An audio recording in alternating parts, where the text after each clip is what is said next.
I'm gonna have to break his stones a little bit. Oh, please do. Go right ahead.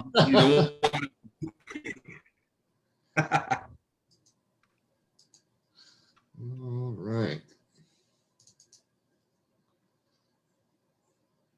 Welcome, racers and fans, to the Racers News Network Live, presented by Straight Line Performance and Automotive and Scotty Wheels Racing. Your hosts, Chris and Pete, bring you the latest news and interviews in the world of sportsman drag racing, including bracket racing, association races, outlaw, and no-time events. We are live every Monday night at 7 p.m. Eastern Standard Time. Take it away, boys. Are you looking for comprehensive solutions for your performance and automotive needs? Straight Line Performance and Automotive is a full-service auto repair shop specializing in race car fabrication, electrical design, chassis setup, and alignment. Located in Hamden, Connecticut, they also specialize in aftermarket high performance and chassis upgrades. Be sure to look them up on Facebook at www.facebook.com/straightline, STR8LINE, Performance, &Automotive, or give them a call at 203-415-5316. All right. Hey, good evening, everybody. Welcome to another great edition of Racers News Network Live, presented by Straight Line Performance and Automotive and Scotty Wheels Racing. We have joining us tonight the founder of X275 and now the new employee at PDRA. Of course, I'm talking about John Sears. We're going to get to John in just a minute. Pete is actually watching his Vega front end get clear coated right now, so he's running a little late. He's going to try and get on before the end of the show. Scotty, in the great state of Connecticut, has lost power, and he will be on hopefully very, very soon. So before we get going with John, though, a couple other notes from the universe of drag racing. The NHRA Pacific Division has announced a number of changes to events in the second half of the 2021 season. The continuing COVID-19 restrictions, which have impacted us all since early 2020, have hampered our scheduling. And as we move closer to getting the full release of these restrictions, we continue to work with our NHRA member tracks regarding not only drag racing events, but other events and opportunities that have risen to the forefront. This, unfortunately, will impact our NHRA Lucas Oil Drag Racing Series doubleheader events at Sonoma and Wild Horse Pass for 2021 and require rescheduling of those events, which will also impact events at the Strip in Las Vegas and Tucson Dragway. The changes begin with the Lucas Oil Drag Racing Series doubleheader originally scheduled for Sonoma July 15th through the 18th. This event will no longer work as planned in July, and with limited dates available, also force us to relocate the event to the Strip in Vegas, another Speedway Motorsports family facility. Everybody's also familiar with the four wides in Vegas. The date for that event will be October 7th through the 10th. This change will also mean a change to the Tucson Dragway Lucas Oil Drag Racing Series event, which will now be held the following week on October 14th and 15th, and include a single-day National Open on the 16th of October. The Lucas Oil Drag Racing Series doubleheader event at Wild Horse Pass is moving from October to its new date of September 9th through the 12th. This change will impact Division 7 Junior Drag Racing League finals scheduled for that same weekend in Las Vegas, which will now be held September 17th to the 19th. If you've already forgotten all these dates, don't worry, so have I. And I have it right here in front of me. While it's unfortunate to have to make changes, Corona craziness right now in the world, especially on the West Coast, is still a thing. Oh, there we go.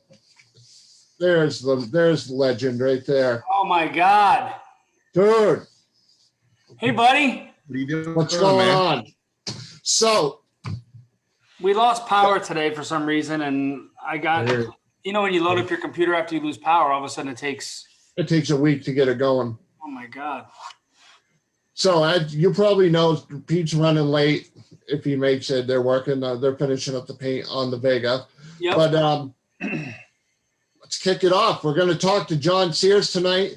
Again, the founder of X275 and now PDRA employee. Scotty, take it away, my boy. Johnny, what's up, buddy? How's it going, Scott? Good, sir. How are you? Tired, man. It's been a long.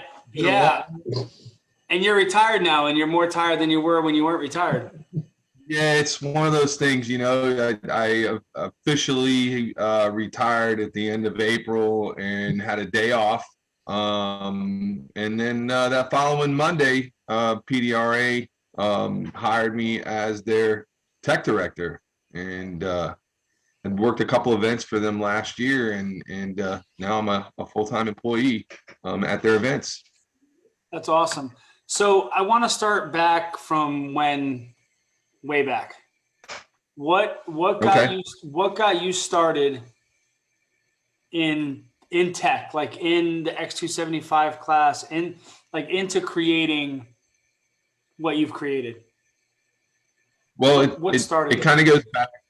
Yeah, it kind of goes back to when we were racing down in Florida, and the stock suspension shootouts and drag radial stuff, and Orlando was really big, and Radial was just starting to kick off down there, and everything else. And we had some really good folks that we worked with down there, and often you would go through tech and they would check a couple of things, and after the race you'd hear all the complaints. Oh, why did they let this go? How come this guy's allowed this suspension? How come this is that? So I always kind of kept that in the back of my head, as far as tech was concerned, and what people's concerns were when cars were being let through that might not necessarily have fit the spirit or the intent of the rules. Right. So kind of where my mind was, and then as things progress, as they always do, like Outlaw Drag Radial, that year in Orlando we had 109 entries, and it was everything from twin turbo big block cars all the way to small block nitrous cars, and we were still running the quarter mile at the time. And as I became exposed to 8th mile racing at a Immokalee dragway in South Florida, we started looking at what we could do for some of the nitrous small block guys and some of the smaller blower and turbo, and dove into some index racing to sort of get these guys going in a 650 index class, which then allowed us to morph things into what we called Florida Real Street, which I don't know if you remember or not, but back in the day at Duck's first couple of races, we had Florida Real Street down there, which was the jet plate class, small turbo, small blower deal on a 275. And since there were jet checks that needed to be done and things of that nature, I just naturally, as the guy that wrote the rules for it, I felt that it was necessary for us to also police those rules. Right. So I just sort of fell into it. And then when we made the move to Virginia, and was working, of course, at a couple of different events, we were trying to get 275 racing and X275 off the ground. And again, because I wrote the rules for it, who better to look at the cars and understand what the intent is and where we wanted to see things as far as the chassis work and whatnot. So I put my own program on the back burner, and I didn't think it was proper that I'm there teching cars that I'm competing against. Right. So we would go and race Outlaw Drag Radial with my car at Budds Creek. And early on, we were running X275 with my son driving. And I would have somebody come back over and look the car over to make sure that we were at the correct weight and everything else like that. But as time wore on, it just got to be where there was so many rules and so many cars that my own program just needed to be shelved Right. because it kind of exploded. So now that we have the rules the way that we do, how hard of a now back then? Now when I was watching some old Yellow Bullet videos from back in the day. Speaking of Yellow Bullet, There you go. buddy. There you go. Next weekend. So Yes, sir. watching some of those cars in X275 when they were running, 470s, 460s even. Right. I remember in 2018 when I sold my car, we would go 40s and 50s at events and we'd qualify like top 10. Yep. Now, as you know, you go 40s and 50s, you're number 33 on a 32 car field. Right. Oh, easily. So how are you? I mean, I read everything online. I mean, obviously we all see like, how do you, obviously it's balanced. You know what I mean? You have small block nitrous car going 415. You have blower car going 416, turbo car going 417. And I know that each of them have their argument about, the 60-foot or this or the back split, this, that, and the other thing. Like, how do you do it? I mean, I just, how do you do it? Like, how do you keep it within? So looking at the numbers, if you were to just purely base it on ET and or mile an hour, you could without a doubt say, everything is hunky-dory and everything is good. But as you know, in the X275 world, it's never good. It's never good. It's never good, right? It's always just, yep, it's acceptable at this time, or it is what it is, and we get it, and whatever.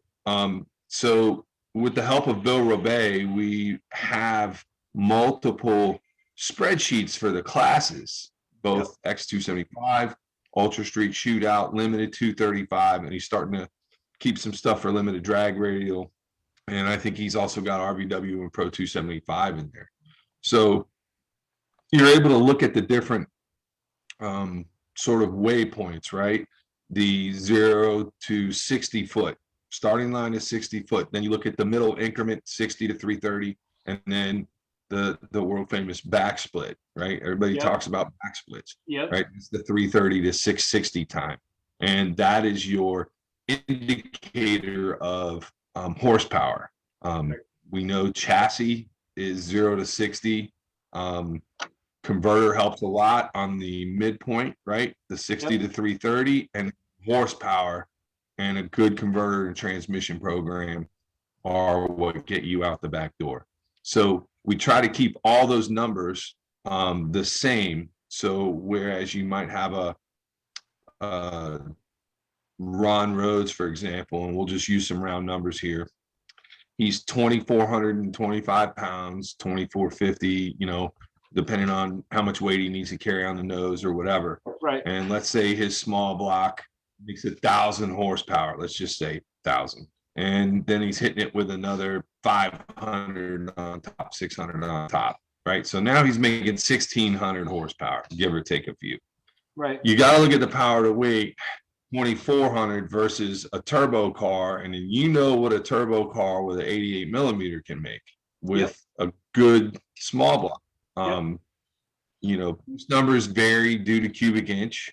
But let's say it's a 430 cubic inch motor. It's probably going to make 35, 36 pounds of boost, maybe 35 pounds. Exactly.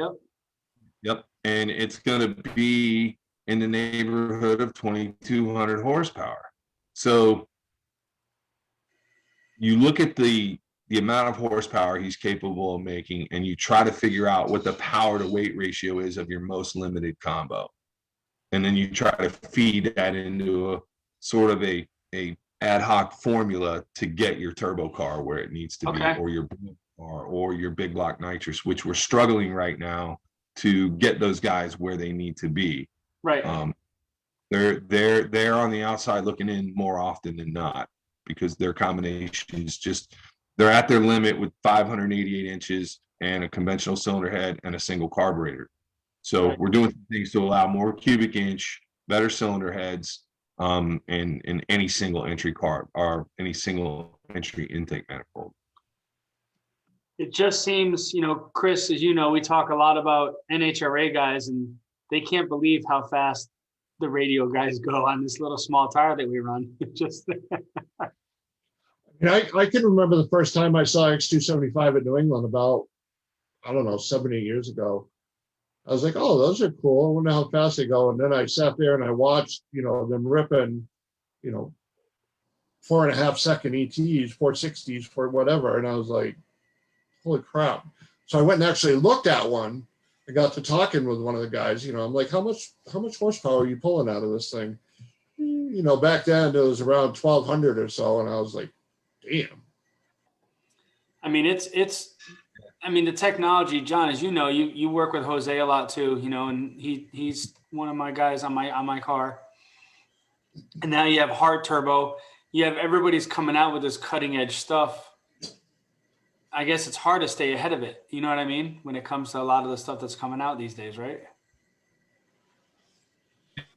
And now with me starting my own business with the RTRA, the Radial Tire Racing Association. Now I'm another alphabet out there. PDRA, NHRA, NMCA, NMRA, and now with me being the RTRA, it gives us a little bit of a bit bigger and better platform to work from. Yep. And companies are more open to making the calls and making the emails and knowing that it's a legitimate organization that's trying to do what's best for the racers and best for radio racing. Right. Because it's hard. I know that a lot of these companies, they love X275, but they actually love the radio racing that doesn't have, as tight of the rules of like an X275 does. Well, I think what X brings to the table, there's no such thing as bad publicity, right? Yeah. So infighting and the arguing and the attention that it garners is oftentimes greater than some of the actual racing itself, good or bad, because we all know that sponsors look for things that are garnering attention, and X happens to garner a lot of attention. One, because of the controversy. Two, because of the tight rule set that it does have, and what these guys are capable of running under such a tight rule set. And it just proves that no matter what the rules are, people are going to go fast, and people with the same and like combos are going to be faster than other people. Well, and we've talked about this because, I how tight I am with Jamie and Manny and those guys. And, some people will go out there and will find a way to rent a track, and they will test and they will test and they will test and they will test. And as you know, the guys that might not be able to test and test and test and have 4 different turbos to try, you can't blame the guy who's going, who is out there testing every weekend. You know what I mean? But it's just amazing how far the class has come. In the last 3 years, and it's so tight. For you to keep it as tight as it is impressive. So it's kudos to you for what you do for those guys. Where'd John go? Oh, there he is. John, you clicked on your microphone on the bottom left. Yep. You muted yourself. No, I literally lost connection. Still there? Yeah, we're here. Oh yeah. Yeah. I lost complete. So now with all your experience and rules, what are we going to be doing with the PDRA? So tell us, what's the new job? What are you looking forward to do? What are you doing for them? So that's a pretty intense place to be a part of. They are definitely stand by their name, Professional Drag Racing Association, and with that comes a lot of weight, right? There's a lot of weight on my shoulders to make sure that I'm making the right decisions. I'm making informed decisions. And we have a rules committee that works with me, and I work with them to make any corrections to rules. Again, this is not a rule set that I wrote, but it is a rule set that I have to administer.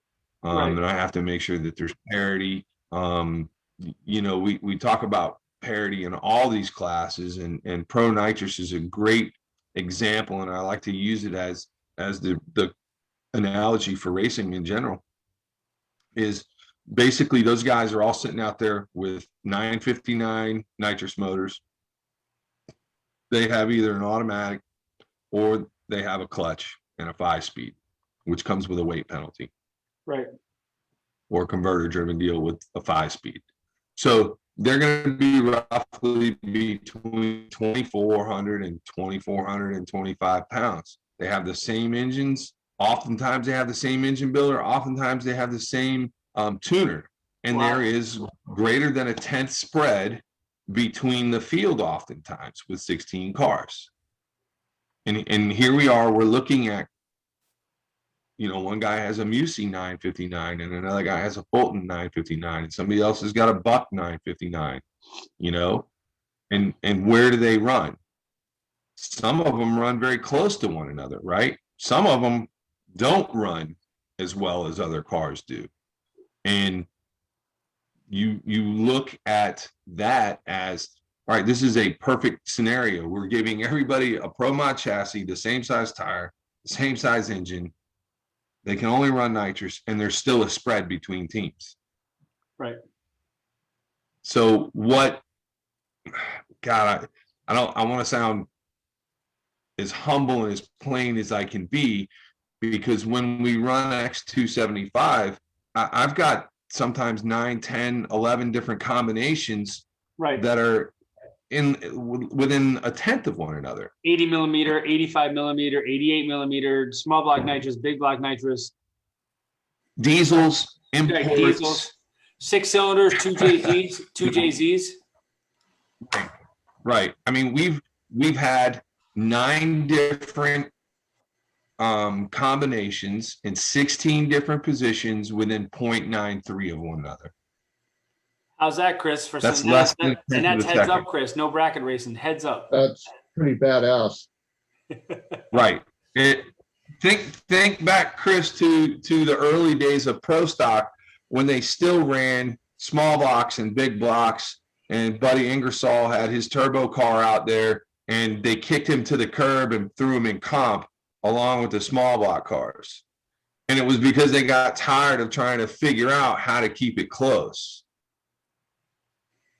I can remember the debut of his twin turbo Pro Stock car at I believe it was Englishtown, when he really got a handle on it.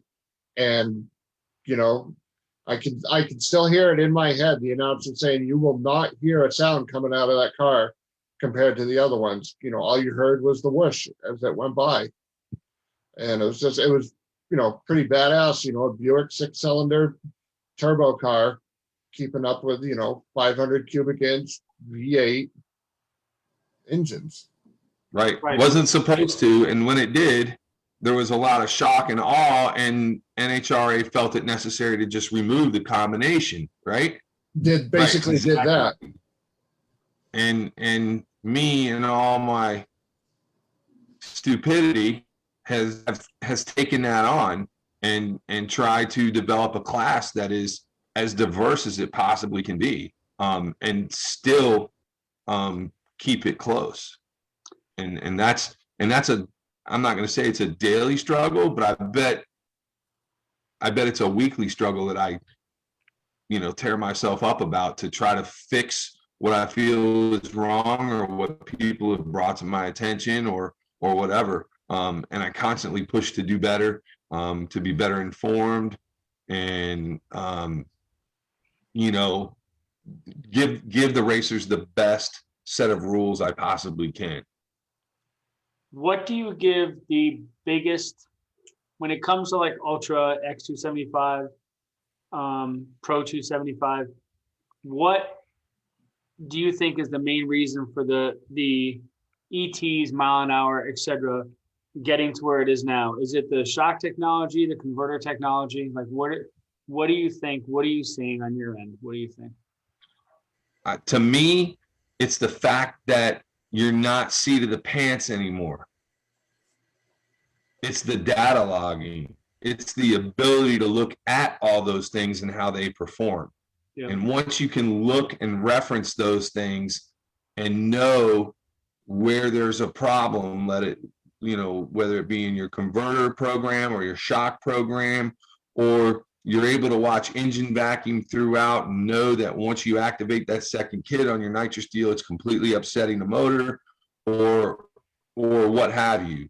Or you're looking at a boost curve, or the ability to control boost, or the ability to manipulate the converter with dumps. You're able to look at all of that data. Those guys like you don't sit in front of those laptops for hours at a time looking at shock graphs and engine graphs versus drive shaft speed and everything else like that. It's the data and the ability to utilize that data and then give it back to the manufacturer to make the changes to the components. So the things like Haltech, Fuel Tech, Holley, that's really changed the way that data is taken in and the way that they can use it to help their power management in their program. Oh, it's an infinite resource if you look at it. Right. Yep. I mean, I know how important it is. I was at the track this weekend with a customer tuning on his car and, trying to figure out why we couldn't make some boost or why the gates weren't staying shut. You can look at, your dome pressure, what you're commanding for boost, what your duty cycle of your solenoids are. I mean, it's so much data that you can look at to help you troubleshoot what you're looking at. Right. So I can see that. I can see where that kind of takes all the other technology as far as the parts, and that really helps you use the parts to the best of their abilities. Right. I mean, in the past, it was, especially with nitrous guys, you'd look at your plugs and you'd figure out whether or not the motor was happy or not. And you would go from there. And now you've got, EFI helping correct your air fuel ratios when the nitrous is activated. So the catastrophic failures and loss aren't there anymore. There's safeties built in that if the crank trigger goes sideways on you, it's going to shut that nitrous off. There's a lot of things that are built in nowadays, and you have to give the manufacturers a lot of credit, especially the converter guys now, because when you ask for it to be, I need it loose on the bottom and I need it, a little tight, or a little looser at the shift, but I need it tight up top. They're able to make those changes. Whereas before, off the shelf unit, and you would throw it in and you would go, all right, it picked up in mile an hour, but the 60-foot sucks. Right. All right, now what do I do? Do I put more gear in it? Do I take gear out of it to help loosen up the converter? Right? Yep. Those were the changes that we would make back in the day. So with all the stuff you're doing PDRA now, and you still have a lot of companies coming on board with X275 and the new organization you're coming out with now? Are you still going to have a lot of these big sponsors following you over to the Radial tire stuff? So it's really unique that I'm able to separate, the entities that I work for. Yes. Right. And I try my best to give everybody 100% of me when we're working together. So the RTRA has, we have an overarching group of sponsors that sponsored literally the RTRA Championship Series as a whole, which is High Horse Performance, Pro Charger, Holley EFI, and now Summit Racing Equipment has come on board. Wow. So I've got 4 really good sponsors for the overall support of the series. And then each class has their title sponsors, where X275, it's Neil Chance Racing Converters and Precision Turbo and Engine. Right. And we've got the Ultra Street Shootout is sponsored by Vortex Superchargers, and Limited 235. Each one of the racers, the title sponsor for each one of those is Dave Ankin at Toy Makers and SP Tools. And Haltech is one of our biggest sponsors in Limited 235 for our end of the year points championship. You know, we have Mickey Thompson on board. We've got more racing. We've got JSC Fabrication. We've got Timothy Ihorn down there with NPR Racing Engines, you know, a mod motor guru. We've got Lenny at Ultimate Converters over on Limited. RC Components Wheels. We've got, you know, of course, Jose builds our Spec Turbo and is a sponsor of our Limited 235 class. We have SFG Services. Jeffrey Garrison came on board. You know, here's a guy that just loves racing and has a small business and has come on board to help us out. John Bittler of IRD Carburetors is a huge supporter of Limited 235. We've got David Basser at Nitrous Outlet, both in X275 and Ultra Street. And we have this host of wonderful sponsors, you know, that come on board. And this year we were approached by Fuel Tech. You know, when I said it would be great to have Fuel Tech as part of our championship series. So we were able to gain Fuel Tech under the X275 championship series banner. And then Energy joined in. So if you start to look at it, there are a lot of great companies that join us. And then, you know, I do a couple of other races and I have a couple other things going on. And I'm wearing my Brodix hat right now. Yep. Because Jeff Brotherton and Marcus Fretz have been with us. Yeah, I'm a dealer for them. They're great. They're fantastic. Absolutely fantastic. Fantastic people, right? Yep. So we are so fortunate and blessed to have so many companies. And if I forgot anybody, I really apologize, because there's just so many super people out there that believe in what we do and how we do things and want to support, you know, our programs that we have here. And this year, I think we're paying out, I think, over $30,000 in total prize money for the end of year series. I'm doing RCRA on this side, ERA on this side, where fortunately I get to work with some great people. They have established rules already, so they just need to be policed. It's not like we're writing rules or reinventing the wheel. Great tech. I work with a young guy named Vinny who is just super to work with, just an awesome guy.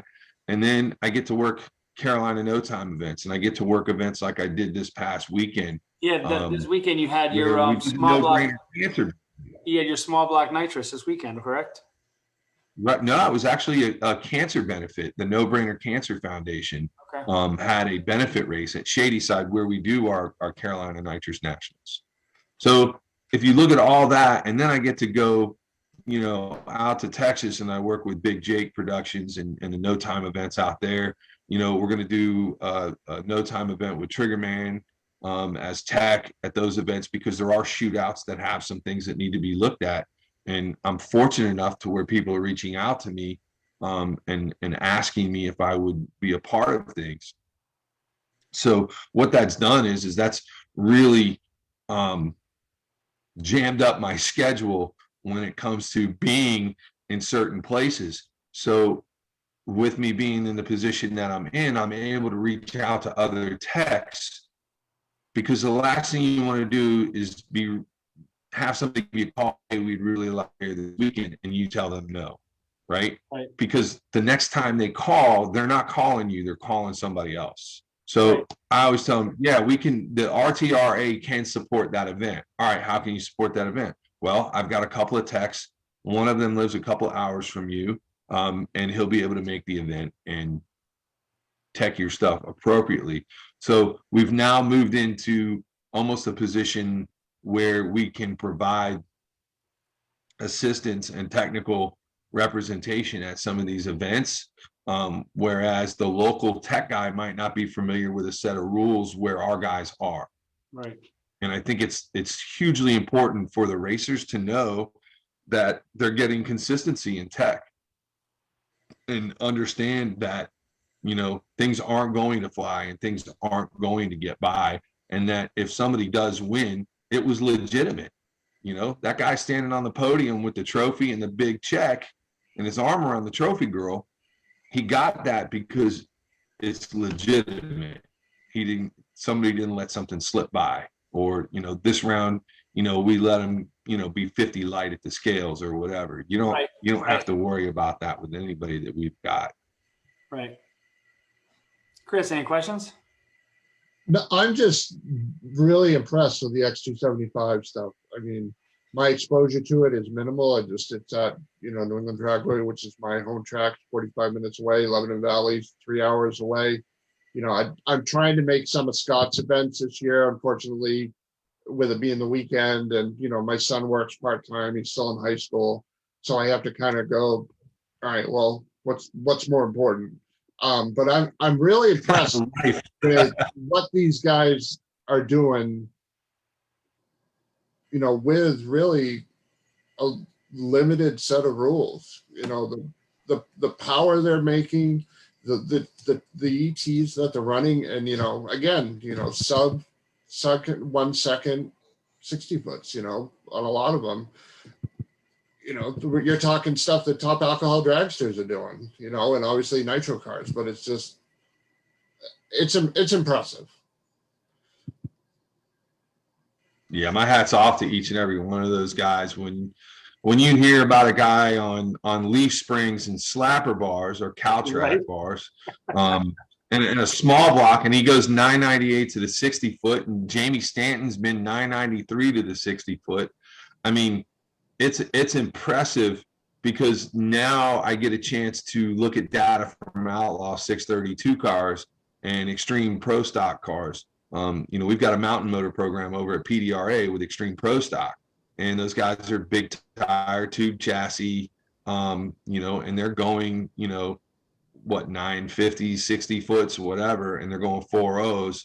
And I've got Outlaw 632 cars going, 960s, 970s to 102 with a 632 cubic inch piece, and they're running, the current class record is 410, but most cars run in the 415 to 422 range.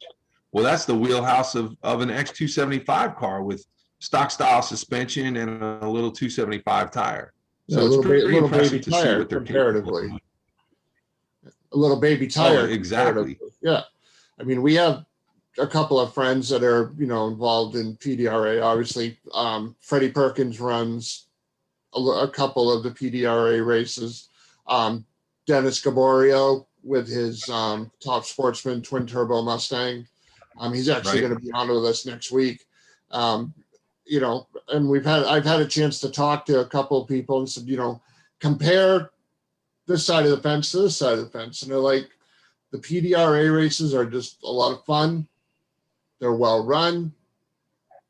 Things move right along versus going elsewhere. And it's just kind of, you throw the boat anchor out at, halfway through it and say, okay, you guys are going tomorrow, whatever. Everybody that I've had the chance to talk to is impressed with it. It seems that's what we strive to do. We strive to give them a professional atmosphere that's run on schedule, and they know that when they hit the ground at a PDRA event, that they need to stay on their P's and Q's as far as their watch is concerned, because they're going to be running within 30 minutes of whatever the schedule is going to be, barring any bad oil downs or accidents. Right. Yeah. Sometimes things just happen, and that's the way it goes in any in any thing that any activity. The only thing I got to say about PDRA that I would like to see a little bit more of is come up to the Northeast. Come up past Pennsylvania. Go to New Hampshire. Go to New York. I think the biggest thing there is you don't want to step on the toes of the Northeast Pro Mod Association, right? Those guys, have that sort of area, or that's their, their playground, so to speak. Right. So you try not to step on people's toes. Of course, we're going to Budds Creek and Maple Grove this year. Yep. So those are probably two of the closest. And we're also running pro mods at Cecil County Dragway as part of the Yellow Bullet program this week. And Jim Halsey informed me that I'll be doing tech on the pro mods as well. So you see As Kenny, well as XT25. you get to see Kenny's new car. Oh, really? Okay. Yeah, you know, Curtuccio, he's got a new 69 Camaro. Oh, I already saw it. Oh, you did? Outlaw Street No. Car Reunion. Yeah, it's gorgeous, huh? Yeah, he had it out there. It's amazing what Jamie and those guys were able to do in such a short amount of time. What, 5 passes? Jamie had that To thing on the take wheel. it from big tire to radial tire Yeah, and be that good that early on, impressive. on rails. Those guys, Jamie. I mean, you know, Jamie's the best in the business. So that's without.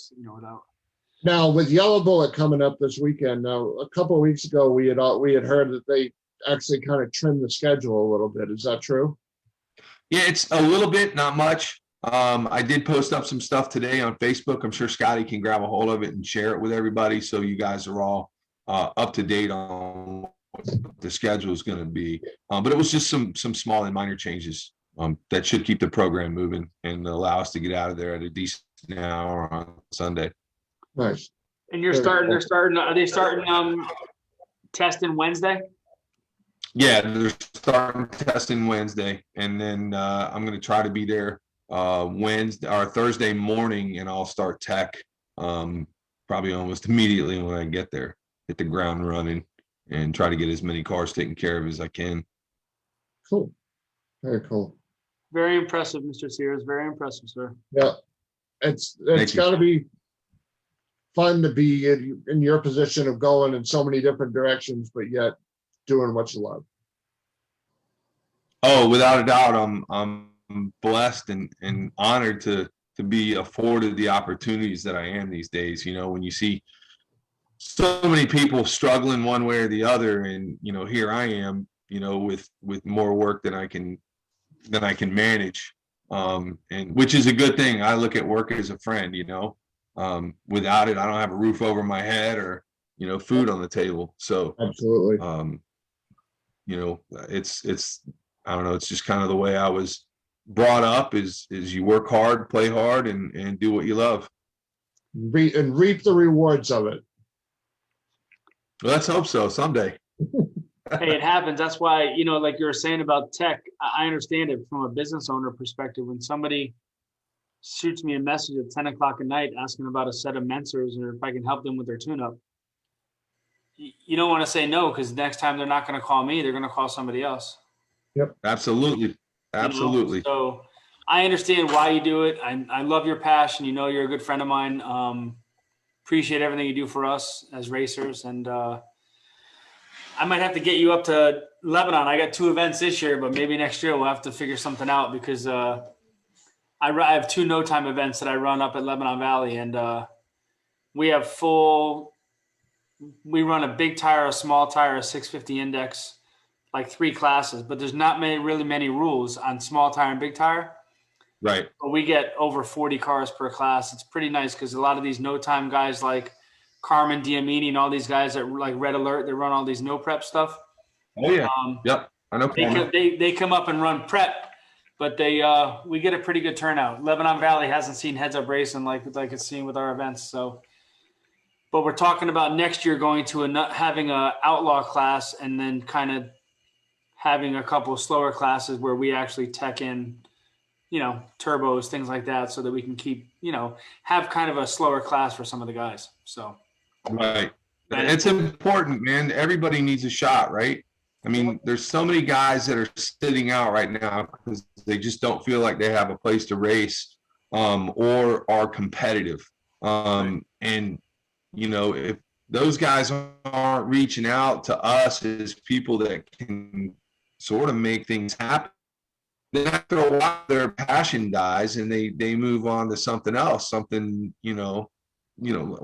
hunting or fishing or you know, what have you. And we can't afford to lose any more drag racers the way things are going, when you see tracks closing up and or tracks just struggling to finish in the black at the end of the year. Well, why don't you guys just buy Capital, John? You and Salvato, or you and Jeff, buy Capital Dragway, open it back up. And I already heard somebody made a pretty hefty offer that was turned down. Really? And I have to be honest with you, I absolutely love being a gypsy. I don't get mired down in the day-to-day and the personal things. Like, you know, the lady at the snack bar hates the lady that cleans the toilets, and the lady that cleans the toilets hates the lady that works the front gate, you know, and they're gossiping about one another and all that other stuff, or guys even, you know. I don't get mired down in any of that stuff because I'm not there long enough. I'm there long enough to do what I have to do, work my ass off, and go home at the end of the day. But one of the things that Chris and Pete and I talk about is, like you just said, it's figuring out ways to draw more people into the sport. Yes. You know, into the sport, right, Chris? We talk about this. Oh, absolutely.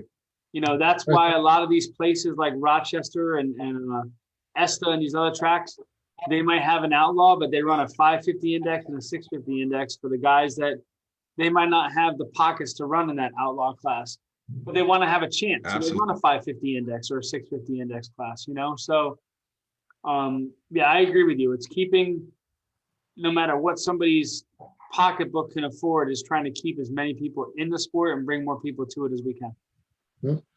One of the things that we've talked about a lot since we came on the air in January was, and I did a big thing on it right here, the electric cars are making and next year they're going to be allowed in the Summit Track-It Series in NHRA, you know, and people are absolutely losing their minds about it, and not always in a good way. You know, but again, it's part of evolution. It's part of technology. Whether we like it or not, you know, it's here. There's not a damn thing you can do about it. You got to kind of almost accept it. You know, it's right. Think about the fact that we're gaining a car in the staging lanes. We're getting another car through the gate. We might be getting a few more asses in the seats just to see what that's about. Yep. That's the important thing. Right. Yep. Yep. And I read something about there's a guy that that drag races a Tesla. I don't remember where in the country. Every week he's there, signs in to tech, you know, signs in his car to tech every week, running for points, you know, so he's contributing to it. It amazes me that certain people have just lost their collective crap about electric cars. I'm wondering where did it hurt them? Where were they touched by the electric car that hurt them? That's what I want to know, because otherwise it really shouldn't matter. Right. Correct. You're right, John. We're all drag racers of one form or another. Yep. You know, and I think one of the other things that we always look at, I'm sure you guys see it too. Where's the entertainment value in drag racing now? What happened to the entertainment? What happened to the flair and the sizzle and the attitude? It's all based on dollars now and the corporate vanilla stuff, right? Yep. You know, man, there's a whole era where like in the WWE, the whole attitude era, that built that franchise. It was making money, but it wasn't making money like it made money during the attitude era. Drag racing is in the same boat. If you guys remember the funny cars and sort of the freak show stuff that used to be part of the 60s and early 70s and match races and stuff like that. That's stuff that's missing nowadays. The entertainment part of it. You know, I told Scotty and Pete, you know, I'm a child of the 16 and 32 car Wednesday night at New England Dragway funny car fields. Right. You do not see that anymore. You see it at Funny Car Chaos, and that's it. I mean, not that there's anything wrong with that, but you know, that was it when I was a kid growing up, when I was, you know, a preteen and teenager. That's what I say. That's what I call myself. I'm a child of the 16 and the 32 car fields that you'll never see again. Oh no. Excuse me. It's hard. It's hard looking back at that, but also in the same respect, new classes have come forward. Early on in X275, our Friday nights for $1,000, $1,500, we'd have 27, 28 cars going out there vying for 16 positions. And when we first started working with Nate Pritchett and Adam Pritchett in their whole 1320X series and everything else like that, we generated enough interest to have a 48 car X275 field, which we did a gold, silver, and bronze. We crowned 3 winners. So it's still there. I think it's still possible, but it's just generating the interest, and how do we go about rekindling that interest and that passion again? Right. It's a whole new world. Well, your help doing it, John. So I want to thank you for joining us tonight with everything you had to say. And it's good to see you. I haven't seen you in a little bit. So hopefully I'll see you soon. Have fun. Absolutely, my friend. I'm going to be coming. Yes, sir. I'm going to be coming down to the Carolinas to run, as soon as the car is running, to run some of the small block, no time boost stuff. So I will definitely see you down in the Carolinas pretty soon. Yes, sir. Man, we'll have to get some food. Yes, sir. Some right, food. All right, guys. Have a great night. Some food, right. some food and some bourbon. Yes. Thanks, John. Thank you very much. All right, John. Thank you for coming on and hanging out, talking X275 and PDRA. Really appreciate your time. Not a problem, guys. Thank you. Thanks, John. Take care. Have a great night. All right, John Sears, everybody. So, kind of getting back to the embracing technology. Yep. And the new stuff. What do I like? I like my poll question. You love your poll questions. I love my poll question. All right, so with the recent announcement, the NHRA will allow electric cars in the Summit Bracket Racing Series in 2022, and also IHRA now. Do you like the addition of electric cars and or trucks? So, carburetors for the win, 42 votes. We have to embrace technology, 28 votes. Give them their own class, then okay, 28 votes. Bring back the 60s, 18 votes. Find your own place to race, 8 votes. Technology stinks, it's bad enough that EFI is here, 2 votes. No friggin' good, don't care, 2 votes. Stage your junk, stay in your own lane, 2 votes. We don't exclude anyone, 2 votes. LS swap the world, I don't need to tell who put that up. That might have been me. 1 vote. And last but not least, bring back 8-track tapes, 1 vote. Oh my goodness. So that pretty much sums that up. Well, and it's then amazing. The comments. It's amazing how busy John Sears is. He just retired from working for the Park Service, and he's busy as all could be now. Yep. So the 4 wides are coming up this weekend. Yep. We have the entry list. How many cars? All right. For an event quota of 276 cars, there is a total of 405 entries.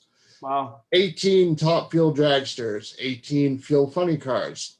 16 fuel funny cars. 20 pro stockers, which is pretty cool. That is good. 22 pro stock bikes, 22 pro mods, 15 top alcohol dragsters, 15 alcohol funny cars, 20 comp eliminator cars. Now we'll get into the quota stuff. Super stock, a quota of 60 had 61 entries. Stock, 60 and had 62 entries. Super comp, 60 and an entry list of 52. Super gas, quota of 60, entry list of 52. Top sportsman, quota of 36 with a field of 21 as of about 6 o'clock when I printed this. So it could change, here and there. Top Fuel Harley. Not happening. No. Not gonna happen. So, no, they're not gonna run for trophies, and I don't say as I blame them. So, I don't know if it was the drivers that said no to going to the Carolinas, or if this was like prearranged. No idea. If this is their protest or whatever.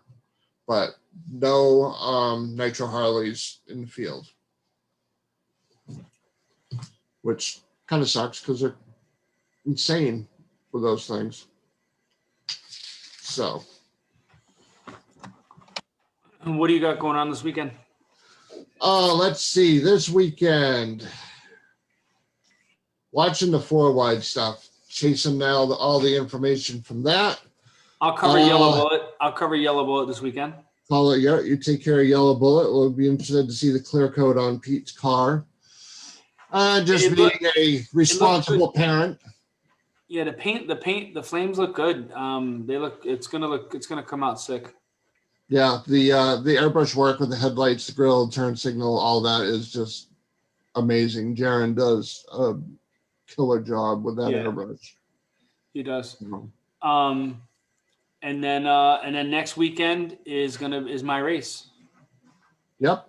May 21st, 22nd. So unfortunately, I won't be able to make the Saturday portion of it. I have to be a responsible parent.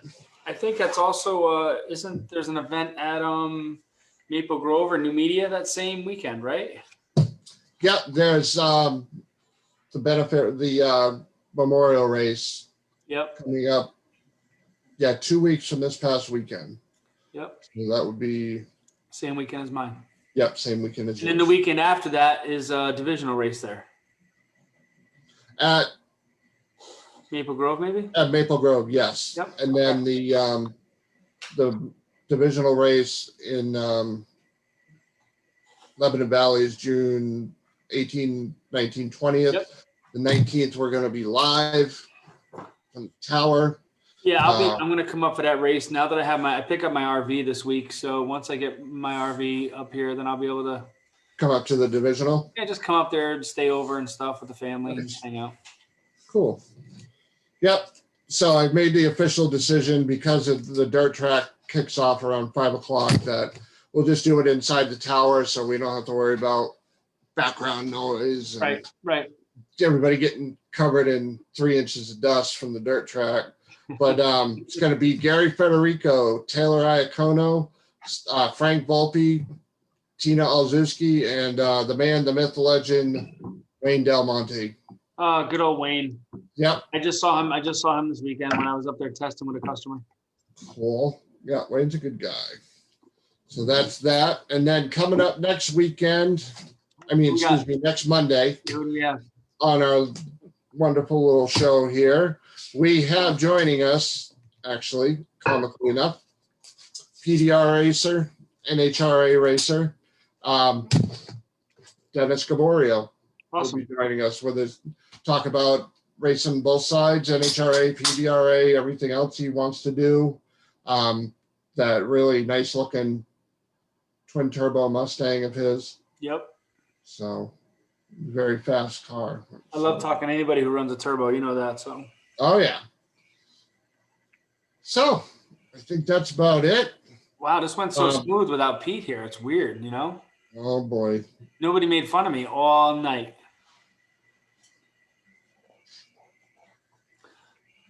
You got lucky. He said he's gonna watch this later on, so he'll be able all to right. see it.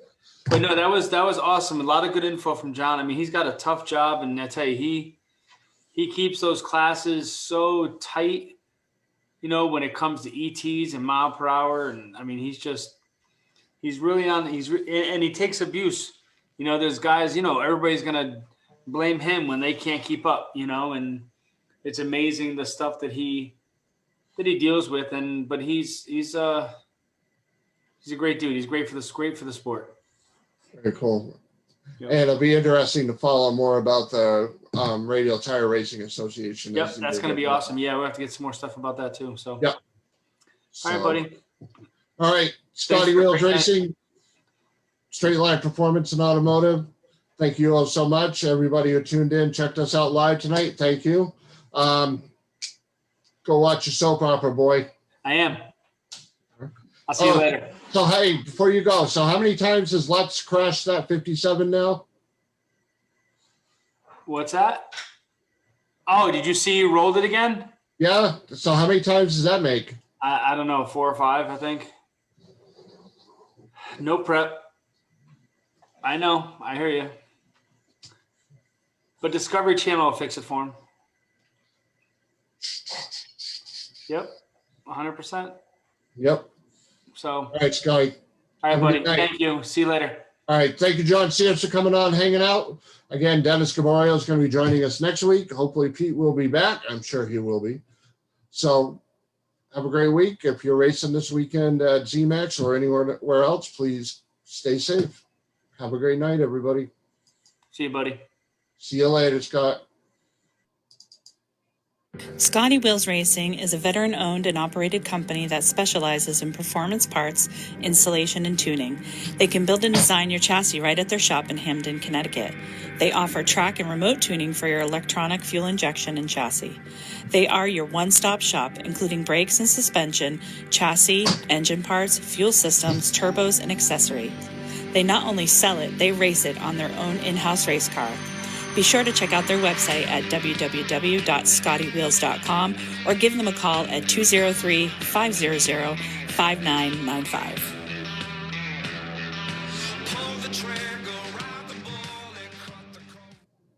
All right, everybody, have a great week. Take care. We'll see you all next Monday.